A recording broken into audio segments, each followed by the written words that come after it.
هجموا على الزهراء. شو دور الإمام علي؟ الإمام علي جبان؟ أنتم كلكم متزوجين من متزوجين، إذا فرضنا أنه واحد بده يجي يهجم على زوجتك، بده يقتلها أو بده يعتدي عليها، تقعد وتقول لا حول ولا قوة إلا بالله العلي العظيم أو تدافع عنها؟ إذا ما دافعت عن زوجتك شو بيقولوا الناس عنك؟ هذا واحد.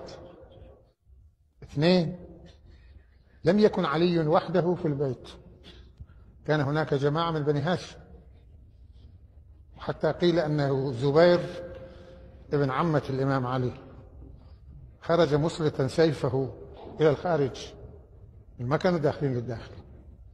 هولهم أيضا يتركون الزهراء، هذا يكسر لها ضلعها وهذا ينقصها بالسيف وهذا ما يدخل البسمار بصدرها، مثل ما بيقولوا بسمار هيك مزنجر، ما بعرف هذا معقول؟ هذا فكروا. شو بيقولوا؟ أنه النبي أوصاه. يعني شو معنى النبي أوصاه؟ قالوا يا علي قبل ما يموت إذا يريد يقتلون بنتي حرام عليك تدافع عنها. في واحد يعقل عنده عقل يتصور هالشيء؟ بعضهم يقول أنه اهجموا عليه فإن الرجل موصى. أدري موصى؟ معقول النبي بيقول له أنه إذا بدهم يقتلوا بنتي التي هي حبيبة رسول الله أنك لا دافع عنها؟